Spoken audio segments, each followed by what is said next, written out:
Princeton University Professor Robert P. George has resigned from the Board of Trustees of the Heritage Foundation.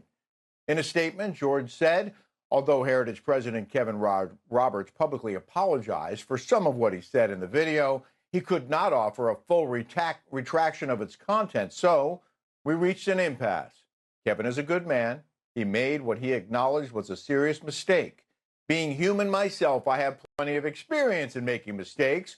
What divided us was a difference of opinion about what was required to rectify the mistake.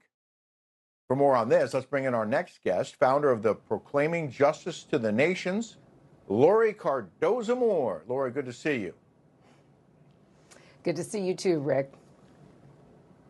I wanted to get your reaction to another part of the post that says, quote, "My hope for Heritage is that it will be unbending and unflinching in its fidelity to its founding vision, upholding the moral principles of the Judeo-Christian tradition and the civic principles of the Declaration of Independence and the Constitution of the United States." Your thoughts on all this? Well, Professor George is right. This foundation has been the epitome of conservative, a think tank that has been respected for many, many years.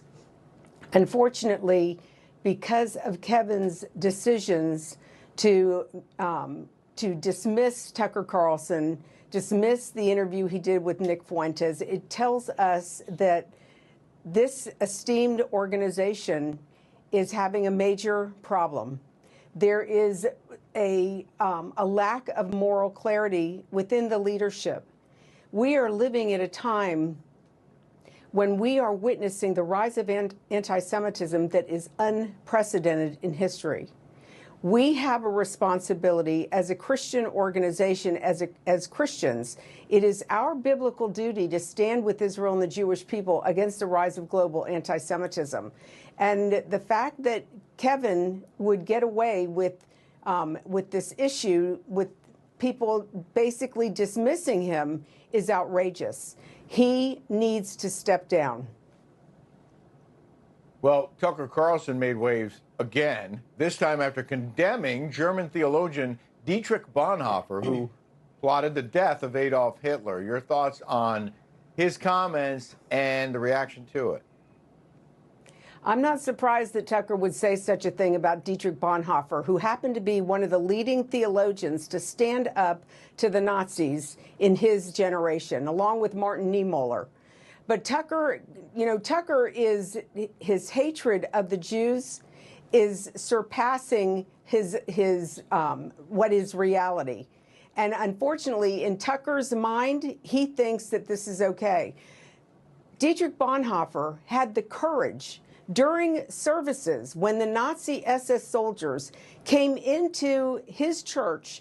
He spoke from the pulpit and he told them, "You don't belong here. You are not welcome here." How many, we know Tucker Carlson would never say such a thing, but how many pastors have the moral clarity and the moral courage? How many leaders are willing to speak up and condemn what is going on in this country? This is unbelievable. I can't believe in all the years I've been doing this for 23 years.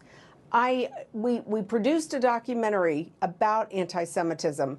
I never thought in my wildest dreams that we would be witnessing the onslaught of anti-Semitism like we are. We have been fighting anti-Semitism from the left, from the far right, and also from radical Islam.